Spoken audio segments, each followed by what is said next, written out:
Bien. Alors je sais que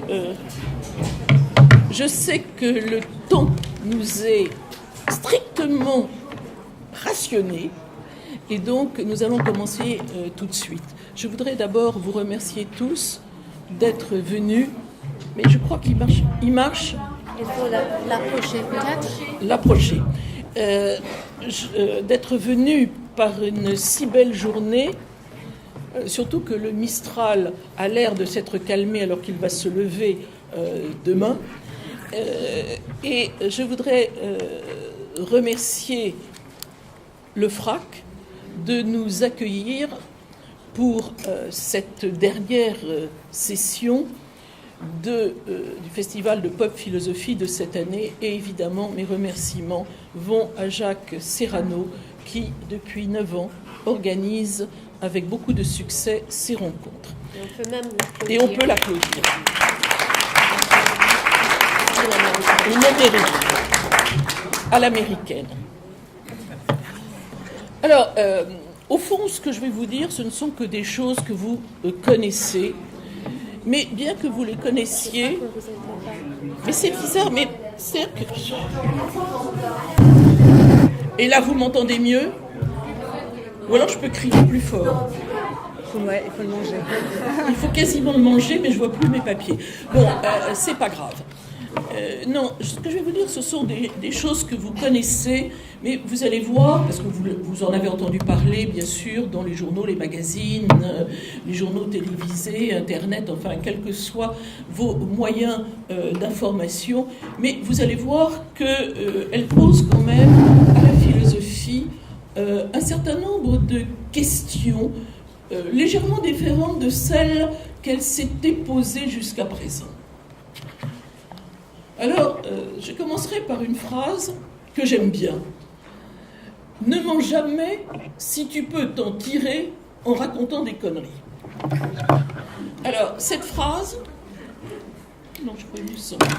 Cette phrase, c'est un extrait, c'est une petite phrase que j'ai tirée de l'essai du philosophe américain Harry Frankfurt, que certains, grâce à Wikipédia, redécouvrent, mais moi que j'avais lu en son temps, car je me trouvais aux États-Unis lorsque ce philosophe était en séjour de recherche à Yale, et il avait écrit un petit essai, très court, on parle d'un livre, en réalité il s'agit de 60 petites pages, qui s'appelait On Bullshit, qui a été ensuite traduit en français sous le titre de l'art de dire des conneries.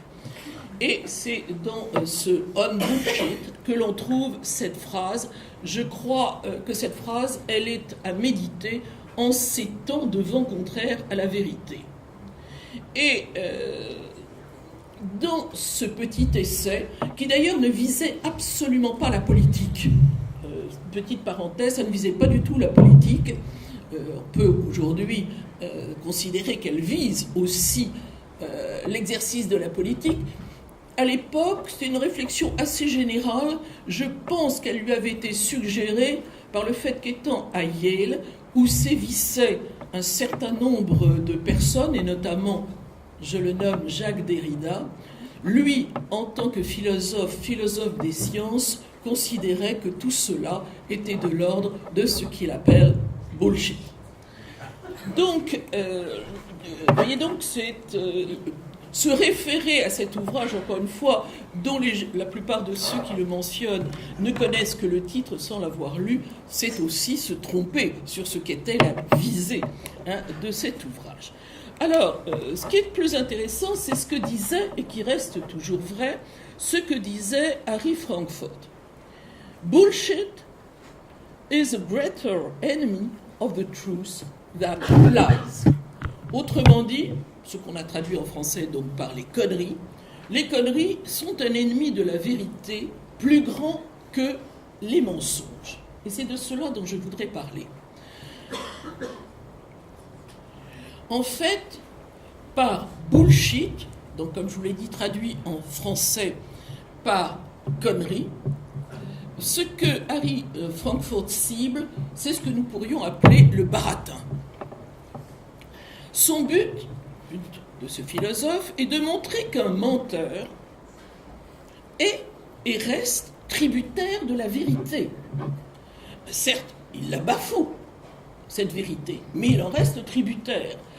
Tandis que le baratineur est totalement affranchi de cette contrainte. Ce qui caractérise donc le baratineur, c'est l'absence de tout souci de vérité, ou si l'on préfère, et vous verrez que c'est cela qui m'importe, une indifférence à la vérité et une indifférence à la réalité. Alors que le menteur a besoin de connaître la vérité pour mieux la cacher, le baratineur, n'étant intéressé que par ses propres objectifs, ne s'y intéresse absolument pas, même pour la dénier.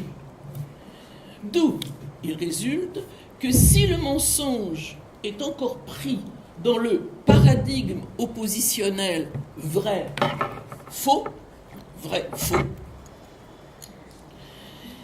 eh bien, le baratin se situe, je dirais, lui, pour pasticher Nietzsche, par-delà vrai et faux.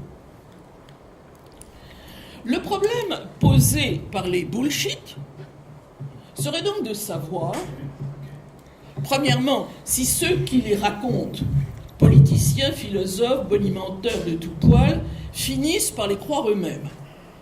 Si ceux qui les écoutent, victimes du syndrome de l'embobinage ou du couillonnage volontaire, sur le mode de la servitude volontaire dont parlait la poésie, donc de l'embobinage ou du couillonnage volontaire, finissent par les croire. Si tout le monde fait semblant, comme dans le conte d'Andersen, les habits neufs de l'empereur, ou ce qui est pire, et c'est évidemment mon hypothèse, si tout le monde s'en fout. Ou encore,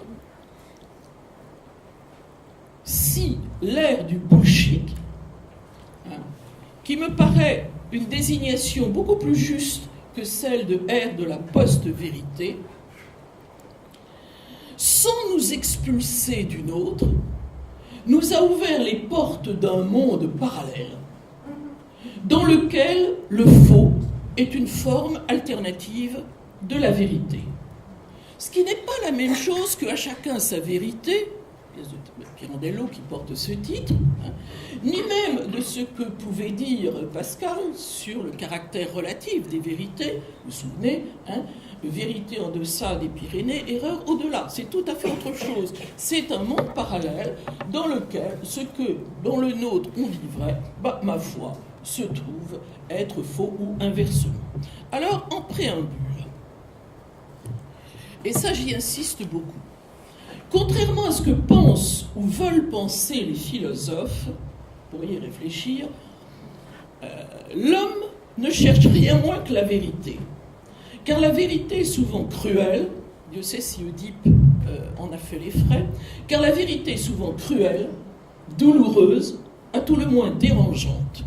D'ailleurs, on sait très bien, en épistémologie, que très souvent les savants, avant de remettre en question une théorie, s'acharnent à faire en sorte que les faits collent à leur théorie avant de l'abandonner. Parce que c'est terriblement dérangeant, la vérité, vous le savez. Parce que la vérité oblige à des révisions de ce sur quoi nous fondons notre action, nos convictions, nos opinions, nos croyances. D'où, au fond, ce désir très humain de les protéger, ses opinions, ses croyances, etc., voire ses théories, au prix de grandes contorsions. Mieux vaut croire vrai le faux, ou si cela suppose une gymnastique intellectuelle par trop acrobatique, mieux vaut invalider, vous verrez c'est ce qui est en train de se passer, invalider la notion de vérité, plutôt que de reconnaître que l'on a élu un président qui ment de façon éhontée, c'est-à-dire sans éprouver la moindre honte. Et on sait d'ailleurs, très difficile d'admettre pour un Américain qu'il a élu un président qui ment de façon éhontée quand on songe à ce que représente le mensonge dans la société américaine. C'est le plus grave des péchés. Mentir, c'est quelque chose de effectivement terrible. Donc, est-ce le choix de cette deuxième solution, c'est-à-dire l'invalidation de la notion de vérité, j'insiste bien, invalidation de la notion de vérité, qui caractériserait la post-vérité? Alors, 2 points rapides sur la question de la vérité pour qu'il n'y ait pas de malentendu entre nous. Il va sans dire que question de la vérité, c'est la question philosophique par excellence. Mais je n'ai pas le temps de traverser des siècles de réflexion, évidemment, sur la question. Donc, tenons-nous-en à cela. La vérité pour nous hommes ordinaires, qui ne nous lançons pas dans des spéculations métaphysiques sur le vrai monde, et sur nos possibilités à jamais de le connaître, c'est la vérité, c'est la conformité à la réalité empirique d'une chose, d'un fait observable, d'un propos tenu. C'est le contraire d'ailleurs de ce que l'on entend par vérité en logique formelle, qui serait simplement l'absence de contradiction. Et même Nietzsche, parce qu'on nous allègue Nietzsche, la vérité, mais non, même chez Nietzsche, accusé d'avoir mis en doute la notion de vérité, la vérité demeure le contraire du mensonge. Et Nietzsche écrit très clairement, la vérité consiste à dire que la réalité est ce qu'elle nous apparaît être. Et pour Nietzsche, dire sciemment, évidemment si on se trompe c'est autre chose, dire sciemment qu'une chose qu'elle n'est pas ce que dans notre monde réel nous apparaît être, est un mensonge. Le contresens, souvent commis sur la pensée de Nietzsche, vient de notre mauvaise lecture, qui omet la distinction essentielle pour le philosophe entre ce que Nietzsche appelait le monde vrai, celui auquel notre connaissance n'arrivera peut-être jamais à parvenir, et le vrai monde, celui-là où la table est dure, je peux taper dessus, et elle résiste. Donc, entendez bien, toujours pour lever les malentendus, que je m'inscris en faux contre l'idée que les philosophes postmodernes, parce que c'est dit et redit, tous ceux qui veulent attaquer ce qu'on appelait autrefois la pensée 68, je m'inscris en faux contre l'idée que les philosophes postmodernes, tous ces Nietzschéens qui ont déconstruit la notion de vérité, auraient préparé en sous-main cet ultime avatar du post, la post-vérité. Rien de plus faux. Et je rigole de ceux qui font trop d'honneur à Trump, ou à ses porte-paroles, en supposant qu'il fait du Nietzsche comme M. Jourdain faisait de la prose. En fait, dans notre monde, une assertion contraire à la réalité, sauf, et je le répète, proférée par ignorance, auquel cas il s'agit d'une erreur, est et reste un mensonge. Nietzsche n'a jamais prétendu autre chose. Alors, soit un exemple, emprunté au quotidien britannique The Guardian, qui, après la déclaration de Sean Spicer, dans laquelle le porte-parole de la Maison-Blanche affirmait que la cérémonie d'investiture de Donald Trump avait été la plus grande en termes d'audience, affirmation évidemment contraire aux faits, vous verrez l'image tout à l'heure, comme le montrent les photographies comparatives de ces deux cérémonies, Obama-Trump, se moquait de ces libertés prises avec la vérité dans un dialogue ubuesque, plus ravageur qu'une critique frontale. Et voilà ce qu'écrivait ce journaliste. Vous voyez ce cheval ? Dites-moi ce que c'est. C'est un cheval. Non, c'est un vaisseau spatial. Dire d'un cheval que c'est un vaisseau spatial, même s'il s'agit de Pégase, est une contre-vérité. Sauf dans le cas d'un test... Qu'est-ce qui ne va pas ? On vous entend. Bon, je sais pas. Le son est très mauvais. Il est très mauvais. Et si je parlais très fort sans micro ? Ça serait beaucoup mieux. Non, mais moi je préfère... si je parle fort comme je le fais généralement dans mes cours, je pense que vous m'entendez. Bon. Alors, vous comprenez bien que dire d'un cheval que c'est un vaisseau spatial, même s'il s'agit de Pégase, est une contre-vérité. Sauf, évidemment, dans le cas d'un test de Rorschach. Sauf en cas de graves troubles de la vision. Sauf en cas de révision du vocabulaire. Je peux très bien dire que c'est un pot de chambre. Oui, je peux essayer avec celui-là. Donc, moins touché. Non, mais je crois que ça va aller. Si vous n'entendez pas au fond, vous me le dites. Moins touché par le côté drôlatique du déni de réalité par la Maison-Blanche, qu'il lisait comme une manœuvre destinée à affaiblir les médias, donc comme un danger contre la démocratie, Dan Rather, le présentateur vedette durant 24 ans du journal télévisé de CBS, qui est une référence pour une frange importante de la population américaine cultivée, invitait les journalistes à monter à la barre pour dire, et je le cite, pour dire de manière simple et non équivoque, un mensonge, c'est un mensonge, c'est un mensonge. Vous voyez, il martelait cette proposition. Alors, après ces petits préambules, la question que pose l'exemple du cheval vaisseau spatial, comme de nombreux autres de même tonneau, est celle-ci. Serions-nous entrés dans une époque de mensonges généralisés, et serait-ce ce changement que l'on désignerait du nom de post-vérité? Ce n'est pas si simple. D'abord parce qu'il y a toujours eu un usage politique du mensonge. Machiavel, à tout seigneur, tout honneur, et pour aller vite, en théorisa la pratique dans Le Prince. Vous savez que dans Le Prince, il faisait du mensonge et de la dissimulation une nécessité politique majeure. Mais les différents types de pouvoirs politiques n'ont pas attendu Machiavel pour user de la pratique du mensonge ou de la dissimulation. Donc, plutôt que de parler de mensonges, dont les connotations morales font ressortir le cynisme de Machiavel, à notre époque d'euphémisation généralisée, on parle plutôt de désinformation, comme si c'était moins violent que mensonge. Exemple, les fausses preuves d'armes de destruction massive détenues par l'Irak qui ont servi de justification à l'intervention militaire américaine en 2003. Et je voulais vous montrer l'image, n'est-ce pas, de Colin Powell apportant le 5 février 2003 à l'ONU la preuve de la fabrication d'armes de destruction massive en brandissant un petit flacon d'anthrax. Désinformation ou fake news? La ligne de partage est difficile à tracer car il s'agit dans les deux cas de fausses informations volontairement trompeuses et non seulement erronées. Une petite différence cependant. Le fake news qui se calque sur le modèle journalistique n'a pas nécessairement de visée politique. Alors, et en plus, le fake news, il y a une prolifération, vous le savez, je ne m'étends pas, du fait de l'explosion des réseaux sociaux comme principale source d'information.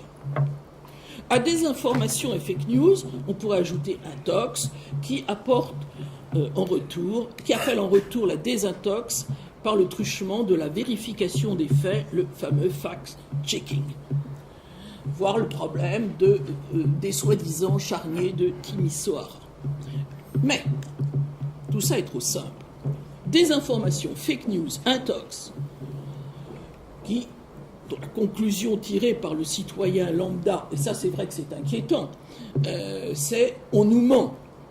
Et l'on sait que cette conclusion est à la source des théories complotistes et conspirationnistes de tout poil. D'ailleurs, il y avait un feuilleton autrefois qui s'appelait X-Files, qui montrait que la vérité est ailleurs, etc. L'actualité politique et médiatique, cependant, et voilà pourquoi c'est pas si simple. Cependant, si on y prête attention, désinformation, fake news, intox, participent du mensonge ordinaire. Si ces pratiques malmènent la vérité, celle-ci n'en demeure pas moins une valeur de référence, ou si l'on préfère, reste une idée régulatrice. De ce fait, La désinformation, les fake news, l'intox n'invalident nullement le régime de véridiction en vigueur dans nos sociétés. En d'autres termes, nos manières d'établir la vérité, à savoir la preuve. C'est la preuve qui fait foi au sens où l'entend le droit. Exemple que vous connaissez, le cachet de la poste, preuve de la date du dépôt de la lettre. On dit ça fait foi. D'ailleurs, c'est une curieuse rencontre que celle du religieux et du juridique dans cette expression faire foi, puisque justement la foi est un régime de croyance en des vérités dont le fondement ne repose justement pas sur la preuve. Heureux ceux qui, sans avoir vu, ont cru, peut-on lire dans l'évangile de Jean. D'où d'ailleurs la difficulté, d'un point de vue théologique, du cas de saint Thomas l'incrédule, qui a besoin pour croire de voir et de toucher. Voilà, dans un superbe tableau du Caravage, qui s'intitule L'incrédulité de saint Thomas. Mais je ne vais pas ouvrir ici le chapitre, cependant essentiel, sur la valeur du témoignage oculaire ou tactile ou autre, parce que ça serait une toute autre question. Ce qui m'importe est différent. La vérité du croyant, échappant aux lois de la vérifiabilité, c'est-à-dire, comme je viens de le dire à l'instant, au régime de la preuve, est censée participer d'un régime supérieur de la vérité auquel on ne parvient que par la foi. Serait-ce à ce régime que nous ferait parvenir la notion de vérité alternative, ce autre régime de vérité auquel on ne parvient que par la foi? Pas vraiment, car la vérité du croyant repose sur la foi, celle de l'homo post veritas est une vérité d'ordre émotionnel et affectif. C'est pourquoi l'homo post veritas voit bien la réalité telle qu'elle est. Mais cette réalité, qui parle à sa raison en tant que réalité, est sans effet sur la conclusion qu'il va en tirer, puisque son régime de vérité est d'ordre émotionnel et affectif. Donc, post-vérité ou post-factualité. Post-vérité, post-truth et post-factuel ou post-fact sont à peu près synonymes dans les articles américains que j'ai pu lire. L'actualité politique et médiatique a mis au goût du jour le mot. Pour comprendre ce qu'est ce nouveau régime de vérité affective ou émotionnelle, il faut revenir à une actualité récente que nous avons tous peu ou prou en mémoire. Et c'est pour ça que j'ai centré toute ma réflexion là-dessus, parce que vous connaissez bien ces faits, ils sont suffisamment récents. C'est d'ailleurs un véritable feuilleton. Et il s'est déroulé, on peut dire, en 3 actes. Premier acte, tout a commencé le 21 janvier 2017. Lors de sa première conférence de presse, Sean Spicer accuse les médias d'avoir sous-estimé l'importance de la foule lors de la cérémonie d'investiture de Trump. Il prétend qu'elle a attiré, cette cérémonie, la plus grande audience à avoir assisté à une investiture. Toutes les données factuelles montrent que cette allégation est fausse. Poussé dans ses derniers retranchements, Spicer déclare que les revêtements de sol blanc ont été utilisés pour la première fois et que leur effet visuel a donné l'impression que la foule n'était pas aussi nombreuse. Faux. Faux, car ces mêmes revêtements ont été utilisés quand Barack Obama a prêté serment lors de son 2e mandat. Spicer, poussé dans ses derniers retranchements, s'en va sans répondre aux journalistes qui le pressent de questions. 2e acte. Kellyanne Conway, conseillère en communication, priée par un journaliste de NBC News, Chuck Todd, d'expliquer pourquoi Spicer a eu recours à ce que le journaliste appelle un mensonge manifeste. Et elle va lui répondre, très tranquillement, imperturbablement, « Ne soyez pas trop dramatique à ce sujet, Chuck. Vous dites que c'est un mensonge. Notre porte-parole Sean Spicer a donné des faits alternatifs. Est-ce que tu peux juste montrer les tout petits extraits de la vidéo? On part à... vous allez voir, c'est assez violent. Hein, c'est 1 minute 2, hein, ça vous va? Parce que je n'arrive presque à ma conclusion, j'ai tout raté. Hein, tu sais, tu m'as dit d'aller vite, je vais vite. Attends, on peut le mettre assez fort. Le son. Il restera comme ça. Bon, imaginez. Donc vous avez... No. That reporter was writing to on behalf of the press pool. That also got spread 3,000 times before it was corrected. But that reporter was writing to... so presumptively negative. No, that it's okay. No, excuse me. Oh, no.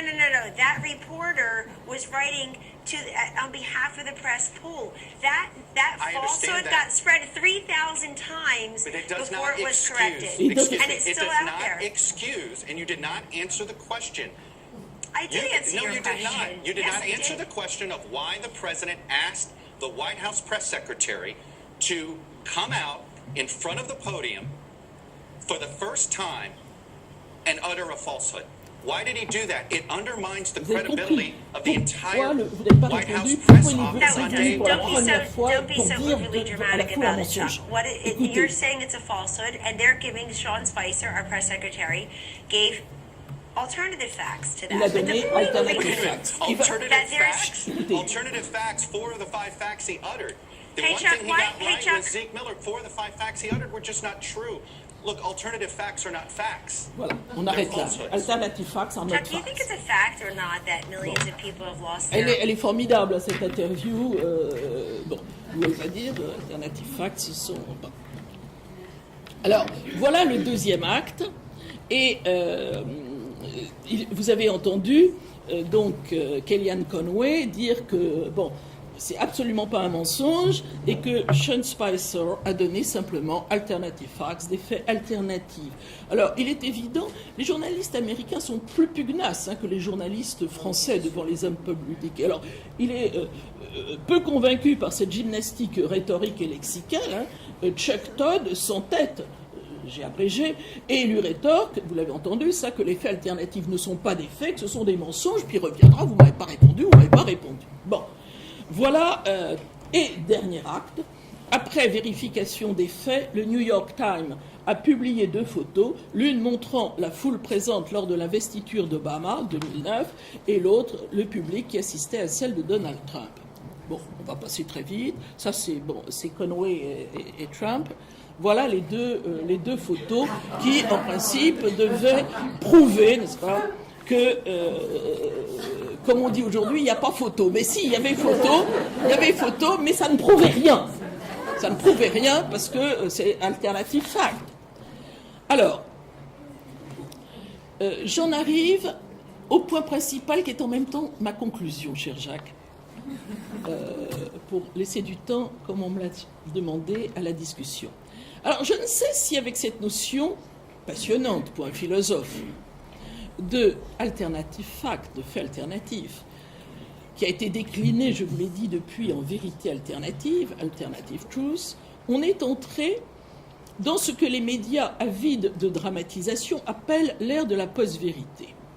Ce que je sais en revanche, c'est que l'on est entré dans ce que plus modestement j'appellerais, et voilà en quoi ce n'est plus drôle du tout, ce que j'appellerais l'âge de l'indifférence à la vérité.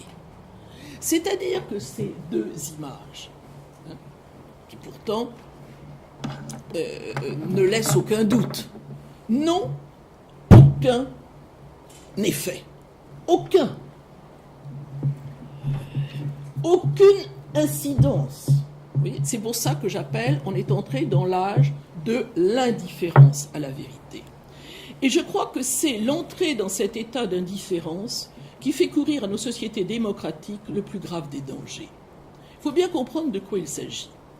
L'alternative truth n'est pas une substitution du mensonge à la vérité, du moins dans la présentation qui en est faite. Ce n'est pas une contre-vérité, car la possibilité du mensonge suppose une possibilité de vérité. Or, l'idée de vérité alternative en mettant à mal nos régimes de véridiction. Aucune affirmation, aucune preuve, aucun démenti factuel ne peut être opposé. L'alternative fact ou l'alternative truth est infalsifiable, au sens que Popper donnait à ce terme. Elle est irréfutable, comme les vérités de foi, auxquelles elle s'apparente par bien des aspects. Elle est donc une invalidation de la vérité comme critère de toute assertion. Je vous disais, c'est ce qui la rend socialement et politiquement si dangereuse. Soit deux autres exemples, juste pour vous détendre, et qui me serviront de conclusion. Je les emprunte encore à Trump, il y en a tellement. C'est une source inépuisable. Puisque c'est vrai que c'est avec son élection que les questions que nous posons ici ont trouvé un regain d'actualité. Le 21 janvier, il déclare devant la CIA que c'est lui qui a fait le plus de couvertures de Time Magazine de l'histoire, soit 15 fois. Or, il n'y a eu que 11 couvertures. Il n'a été que 11 fois à la une du magazine. Et le record est détenu par Nixon, avec 55 couvertures. Mensonge ? Vérité alternative ?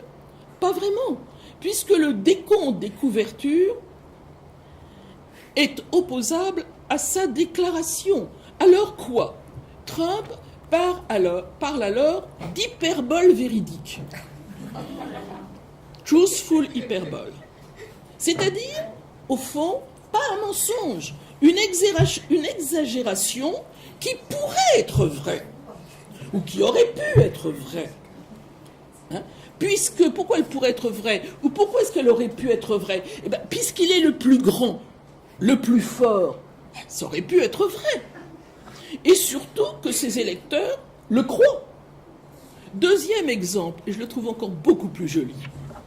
La tour Trump, l'exemple de la tour Trump est celle de la General Motors. En 1979, Trump découvre la maquette de sa future tour. Il la trouve magnifique, cette tour. Problème. À quelques blocs de la sienne, il y a celle de la General Motors. Et elle fait 12 étages de plus. 12 mètres de plus, pardon. Elle fait 12 mètres de plus. 12 mètres de plus. Qu'à cela ne tienne. Trump fait raboter la tour de la General Motors sur la maquette, évidemment. Mais cette situation étant inapplicable dans la vie réelle, Trump trouve alors une solution. Puisque sa tour sera toujours plus petite en taille, il décide qu'elle sera plus grande en nombre d'étages. Pour ce faire, il ne diminue pas la hauteur sous plafond, mais décrète que le 20e étage, qui est le premier étage d'habitation, s'appellera désormais 30e étage. Remarquez, aux États-Unis, il n'y a pas de 13e étage. Ça s'appelle 14e, souvent. Voilà. Donc pourquoi pas ? Donc le 20e s'appelle 30e. Ok.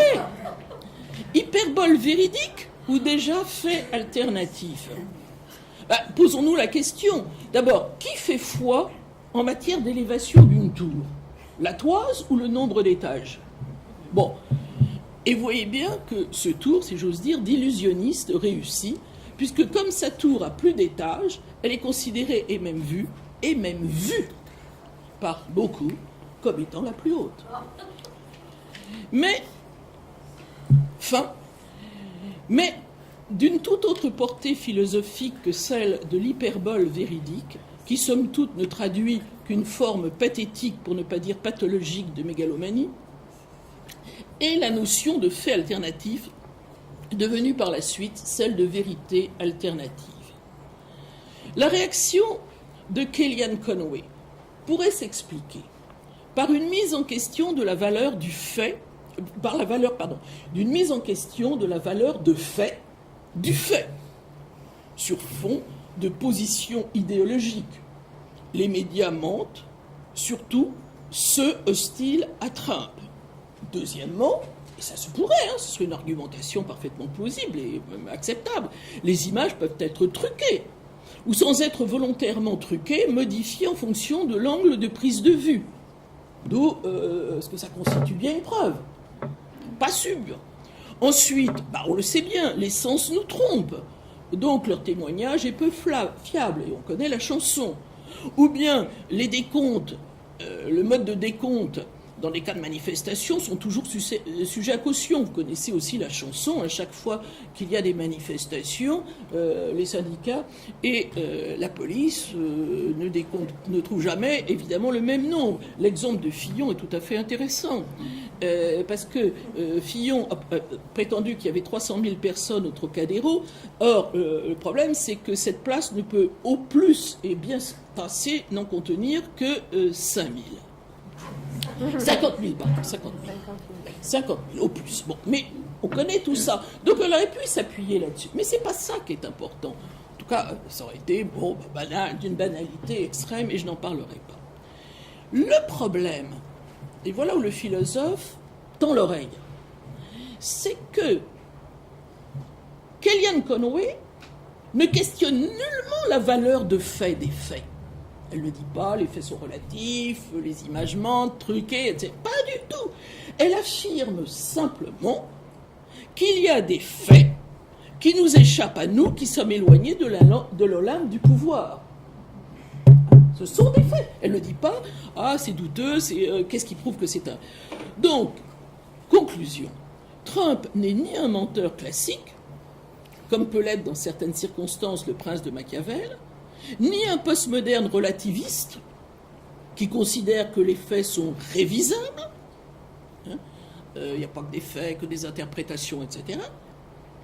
Et ce qui déboucherait sur la possibilité de vérité concurrentielle. Mais ce que montre bien l'argumentation de Kellyanne Conway, puisqu'elle repose au contraire sur l'affirmation qu'il y a des faits, Trump est un bonimenteur qui profère, selon ce que disait le philosophe Harry Frankfurt, des conneries. Et, je vous le disais, c'est pas du tout drôle, et c'est loin d'être plus rassurant pour la démocratie.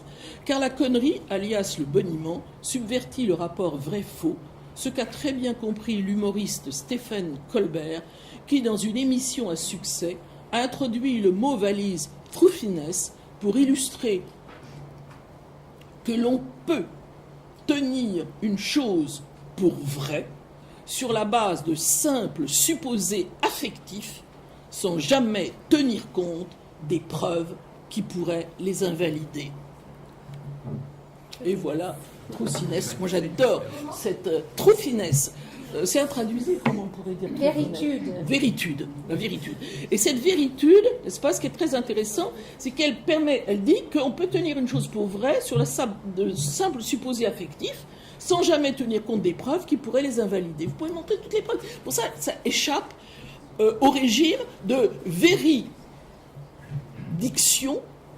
en usage dans nos sociétés. Une preuve, mais non, c'est pas falsifiable. On ne peut pas contre-prouver, et voilà le bonimenteur. Bon, est-ce que j'ai tenu dans les temps?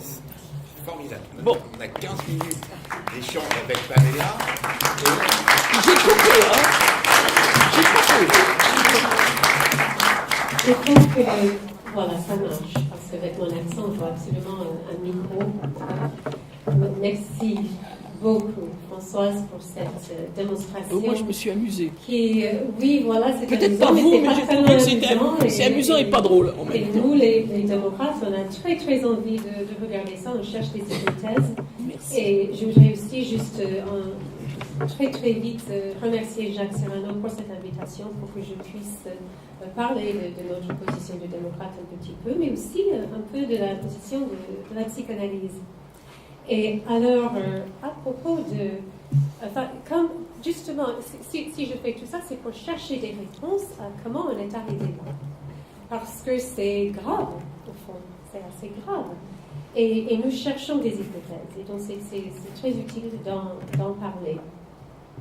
Et à propos justement de cette idée que, bien sûr, la vérité y est, parce que si on parle de la post-vérité, on est toujours en train de parler de la vérité. Donc, autour de cette vérité, qui est définie, la post-vérité est définie comme, on peut trouver ça sur l'Internet, c'est répété de façon différente, la marque d'une période dans laquelle les faits objectifs comptent moins que l'émotion pour modeler l'opinion publique. À l'ère du multimédia, nous assistons au triomphe de l'émotion. Et vous en avez parlé justement, la vérité émotionnelle et affective. Et je dirais justement, c'est une question d'affect et de la pulsion. Et peut-être on pourrait dire qu'une autre définition de post-vérité est pulsion. Et pourquoi? Parce que nous arrivons à ce que, dans un article très intéressant, vous avez défini parlé de la démocratie de l'abondance. C'est un article que vous avez écrit sur Simone de Beauvoir et sur son livre L'Amérique au jour le jour. Et vous parlez de la surabondance, la profusion, la culture de trop aux États-Unis. Et alors là, on y est avec le fake news. C'est une espèce de démocratisation de nouvelles due à cette abondance. Il n'y a plus d'autorité. Nous n'avons plus une autorité, une vérité de nouvelles. Le journal télévisé ne sert plus comme référence. Nous absorbons énormément d'informations différentes sur nos petits écrans et partout. Et la référence de CBS n'en est plus une tellement actuellement. Et non seulement ça, et c'est pour ça que je parle de la pulsion, mais nous en sommes avides. On veut manger ces petits bouts de nouvelles que nous recevons en petits morceaux. J'ai même vu sur l'Internet le mot info-obésité. Info-obésité. Voilà. Et donc, on dirait que c'est la promotion en masse de l'objet A qui monte au zénith. Et qu'est-ce que ça veut dire? Ça veut dire que nous habitons dans notre société actuellement, c'est une pluie d'objets. Même si on ne peut pas les acquérir, on y pense. On pense tout le temps. Et maintenant, la nouvelle est devenue encore un objet dans ce mouvement d'insatisfaction incessante. On veut toujours un nouveau. Et qu'est-ce qui se passe à ce niveau-là? On revient finalement sur soi-même. On n'a plus une boussole, la grande vérité à l'extérieur pour nous guider. On cherche, comme on est plusieurs, à essayer de trouver une information en surfant sur plusieurs plateaux médiatiques pour tisser sa propre information, une propre vérité. Et on devient sa propre boussole, en quelque sorte. Et ça m'amène aussi à une autre chose que vous avez dit, très très intéressant. Les remarques sur les États-Unis sont vraiment fascinantes dans cet article. Qu'en Amérique, l'individu est moteur. Et l'individualisme y est une idéologie nationale. Et donc, je suis curieuse de si on peut lier ces pensées, ces deux pensées. Mais avant, ça n'y est plus, ça marche plus. Mais je voudrais, ça marche? Oui, ça marche pas aussi bien? Oui, si, ça marche. Ça marche parce que avant d'attaquer cette histoire de démocratie sociale et la différence entre démocratie sociale et politique, peut-être là aussi on a une façon d'accrocher à cette histoire. Je voudrais revenir sur l'importance de la pulsion, dans ma définition en tout cas, de post-vérité, parce que ça se voit, quand on parle des émotions, on parle d'une post-vérité, maintenant c'est plutôt les émotions qui comptent et non pas des objets, des faits objectifs. Ça se traduit en affect, et ça, quand il s'agit des affects, c'est ce qui touche le corps. Avec Trump, c'est lui qui incarne cette post-vérité de toutes les façons que vous venez de décrire. Rien que le regarder, cette chose sur la tête, ça nous attrape. Exactement comme la moustache. Et leur voix aussi, la voix de Hitler, c'était hypnotisant. Et la voix de Trump aussi est très, très puissante. Et elle dit des choses incroyables, cette voix. qui aussi nous attrape corporellement. Elle dit quoi? Elle dit, j'ai trouvé les traductions de ces phrases parce que chopez-la par la chatte. Si ça, c'est pas la pulsion, qu'est-ce que c'est? Entole, c'est quoi? Hilary Entole. C'est très puissant. Et si, contre ça, comment on va faire contre ça? Parce que les démocrates, ils sont plutôt centre-gauche, les socialistes, et dans d'autres pays, si on ne trouve pas quelque chose pour contrer cette haine, ce racisme, cette peur, l'immigration, c'est le sujet en Europe, Black Lives Matter, c'est le sujet aux États-Unis, mais pour l'instant, la gauche centriste, on n'a rien contre ça. Donc on voit la puissance de cette pulsion, et si on n'a pas de message, si on n'a pas de personnage comme Obama par exemple, pour contrer ça, là on est dans une difficulté. Et aussi, juste pour souligner et pour revenir à Kellyanne Conway, qui est absolument incroyable, cette femme, je voudrais aussi dire que non seulement Trump incarne cette chose, mais toute l'administration le soutient. Par exemple, le billet de Kellyanne Conway, qui, quand elle répondait aux journalistes qui lui posaient des questions à propos des propos très ingrats de Trump sur le journaliste handicapé, il avait imité d'une façon extrêmement ingrate. C'était très choquant. C'était très choquant et on avait réagi très très fort, mais bon, ça aussi ça ne sert à rien. Et qu'est-ce que Kellyanne Conway a dit? Et je suis très contente de trouver la traduction en français. Pourquoi, elle a dit à un journaliste qui pose ces questions, mais comment elle a pu faire une chose pareille? Pourquoi donc vous sentez-vous obligé de prendre au mot tout ce qu'il dit le président? Vous ne pouvez pas lui accorder le bénéfice du doute lorsqu'il vous dit ce qu'il y a dans son cœur. Vous vous référez toujours aux mots qui sortent de sa bouche, plutôt que de regarder ce qu'il y a dans son cœur.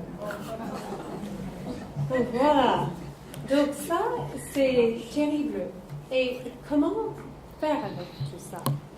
Et donc justement, dans votre article, est-ce qu'on peut attraper une direction pour revenir à la philosophie, en regardant la différence que vous avez bien expliquée entre la démocratie politique et sociale, et peut-être vous pouvez l'expliquer, et au rôle de l'individualisme aux États-Unis? Merci. Et puis, je voudrais que la salle, éventuellement, ait un peu de temps pour poser quelques questions. Merci, Ophi, d'avoir lu cet article sur... justement, c'était le tour des réactions de Simone de Beauvoir lors de son premier voyage aux États-Unis.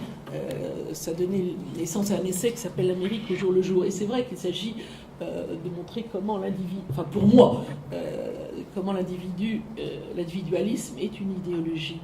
Mais là, vous avez tout à fait raison en citant Kellyanne Conway, qui est terrifiante. Hein, elle est terrible, elle est terrifiante. Lorsqu'elle dit pourquoi est-ce que vous accordez, écoutez ses paroles, etc. C'est pas ça, etc. Bon. Mais c'est elle qui a eu... elle est conseillère en communication, c'est quand même elle qui a inventé cette chose qui est philosophiquement terrifiante et passionnante en même temps, qui est cette notion de vérité alternative, hein, ou de alternative fact.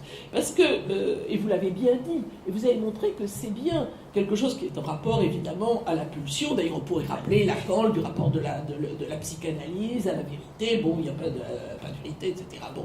Mais il ne s'agit pas de ce type de vérité. Là, il s'agit véritablement de quelque chose d'autre. Il s'agit d'un passage qui est au-delà de ce sur quoi s'est construit, au fond, la pensée de l'Occident, qui est bien la démarcation entre quelque chose qui serait de l'ordre du vrai, en tant que factuel, hein, pas du vrai monde qui serait le monde d'après la mort, ou le monde des idées de Platon, ou le monde auquel nous ne parviendrions jamais, comme le disait Kant, hein, il y a ce que on peut connaître et puis ce que nous ne connaîtrons pas. Non, et pour Nietzsche aussi, Nietzsche, quand il niait la vérité, ce qu'il disait tout simplement, c'est qu'il faut arrêter de se poser la question de savoir s'il y a un vrai monde. La question, c'est simplement que celle-ci, nous vivons dans ce monde-là, et dans ce monde-là, ce qui est réel est vrai. Bon, à partir de... Après, on peut se poser d'autres types de questions d'ordre métaphysique. Or, ils ont subverti cela. Et je trouve ça qui est très, très grave. C'est-à-dire, vous voyez, le basculement de l'axe. Au fond, nous sommes... C'est pour ça que je disais, je pastichais le titre d'un des essais de Nietzsche, que l'on traduit mal, d'ailleurs on le traduit par-delà le bien et le mal, c'est par-delà bien et mal, c'est-à-dire par-delà le paradigme oppositionnel bien-mal. Eh bien, ça nous fait entrer dans par-delà vrai-faux. Et à ce moment-là, on peut se demander si on n'entre pas dans un régime, bien que ce ne soit pas rigoureusement identique, et là je continuerai à y travailler, dans un régime d'adhésion à des vérités sur le mode au fond de la croyance, de la pure croyance, de la foi, c'est-à-dire échappant à toute possibilité véridictionnelle. Véridictionnelle, pardon, excusez-moi. Vous voyez ? Et là, on serait assez d'accord avec ce que vous dites, absolument, et qui correspond tout à fait à la société américaine. D'où l'idée de l'agacement du journaliste du Guardian qui dit c'est un cheval, vous me dites que c'est un vaisseau spatial. Oui, on peut dire que c'est un vaisseau spatial, comme je vous disais. On peut le dire, bon, si vous avez décidé, même un petit groupe, vous changez les termes du vocabulaire et vous appelez ça autrement, bah, why not? Bon, si vous voyez pas clair, pourquoi pas? Mais dans le cas général, n'est-ce pas, de la vie en société, il vaut mieux pour s'entendre et pour construire du commun, considérer que ce qui est un cheval est un cheval. Sinon, on aura quelques difficultés. Et vous faire croire que c'est un vaisseau spatial, on peut le faire sur la scène de l'Alcazar, si on est un illusionniste, un manipulateur, etc., et qu'on va transformer petit à petit. Ou si on fait du dessin, vous savez, ces dessins, ces morphings, on peut peut-être très bien passer du cheval au vaisseau spatial. Mais on est dans un autre cas de figure qui n'est peut-être pas celui qui permet de construire une communauté politique. Sur, et là je serais d'accord avec Rancière, sur un partage du commun. Je ne sais pas si vous seriez d'accord. Là, il faut peut-être partir en courant. Non. Le public a peut-être... Peut-être que vous avez quelque chose à dire, Pamela. Non, maintenant on peut passer, si vous avez une question. Anne-Claire. C'est une question qui va sembler très naïve, mais quand on parle, par exemple, aujourd'hui dans les gender studies, d'un bébé, il est ni garçon ni fille. En fait, il est ce qu'il sera. En fait, est-ce qu'on ne rejoint pas un peu le même genre de logique?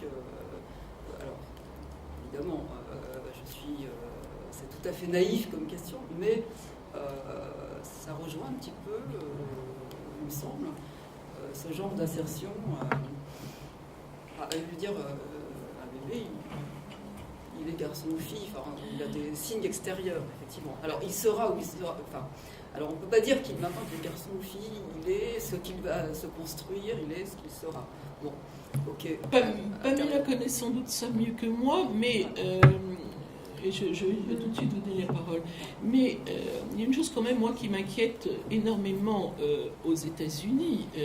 Parce que les phénomènes aux États-Unis sont toujours, par rapport à ce qui se passe chez nous, hyperboliques. Comme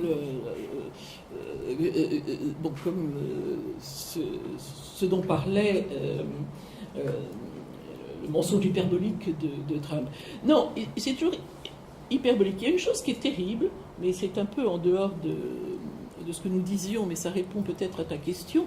C'est vrai que d'un point de vue physiologique, sauf cas douteux, et il n'y en a pas beaucoup, à la naissance, on sait si on a affaire à un garçon ou une fille. Bon, il y a des cas compliqués, mais enfin, c'est pas la majorité des cas. Donc, on le sait. Bon, après, si on habille le garçon en rose, ou j'en sais rien, ou s'il se sent... Bon. Oui. Moi, ce qui m'inquiète énormément aux États-Unis, c'est qu'on commence à opérer les enfants bien avant la puberté. Hein? Parce qu'il suffit que le petit garçon se dise très très malheureux à l'école parce qu'il se sent fille, et qu'il ne suffit pas de mettre une jupe ou une petite robette parce que quand il va pisser on voit que, etc. Et qu'on accepte maintenant de les opérer, hein, c'est d'accepter le transgenrisme très très très tôt. Je trouve ça stupéfiant. Bon. Voilà, ça c'est pour répondre à ta question. Et ils le font.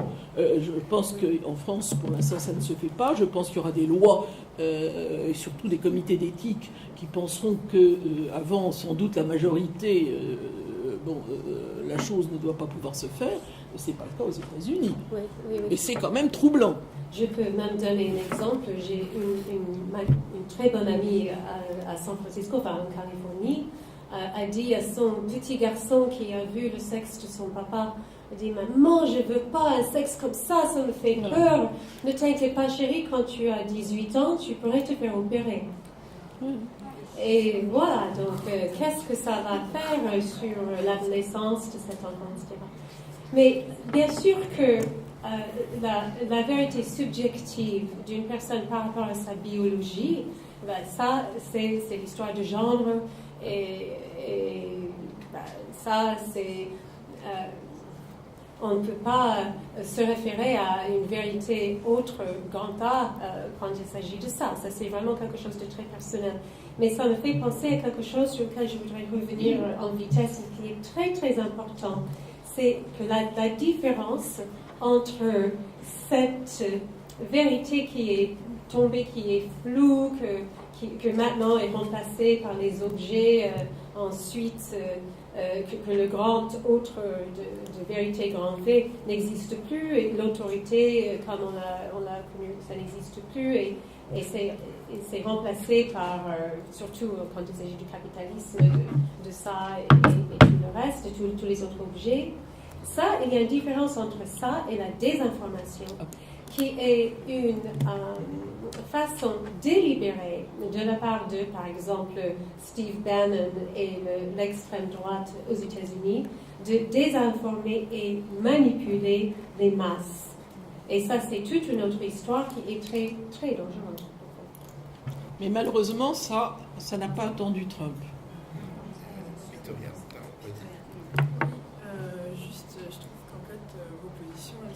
On t'entend pas bien. Sur la pulsion et l'individuel, enfin, vos positions finalement sont... Je pense qu'aujourd'hui, on n'attend plus du politique finalement, on n'attend plus une vérité du politique,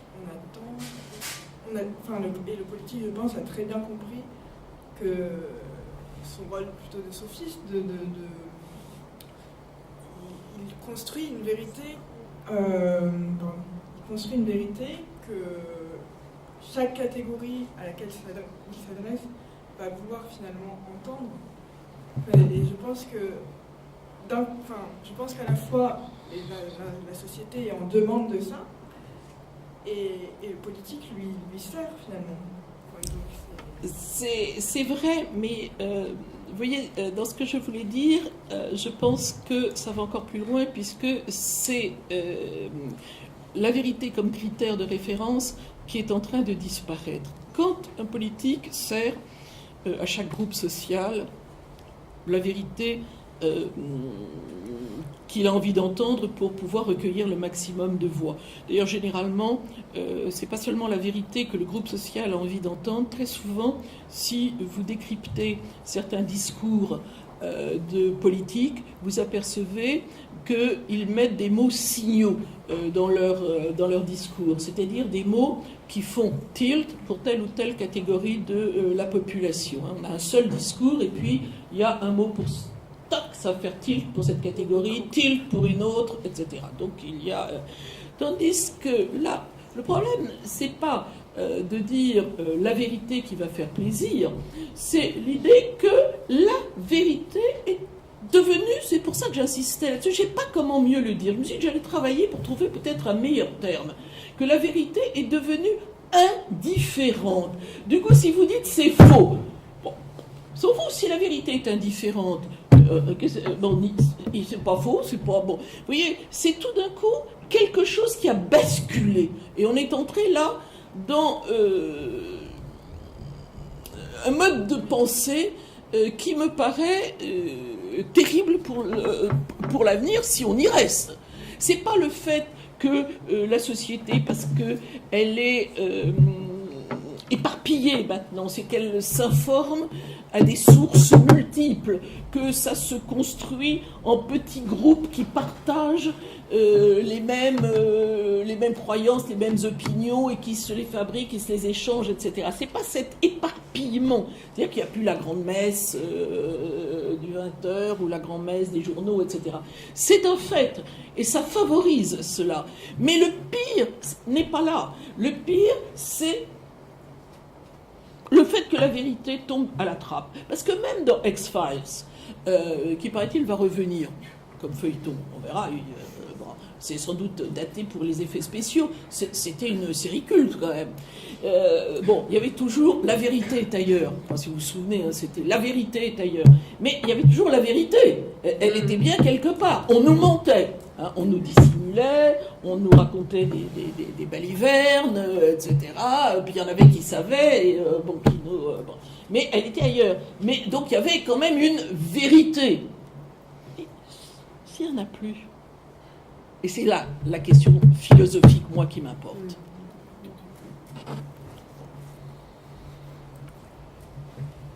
Pamela.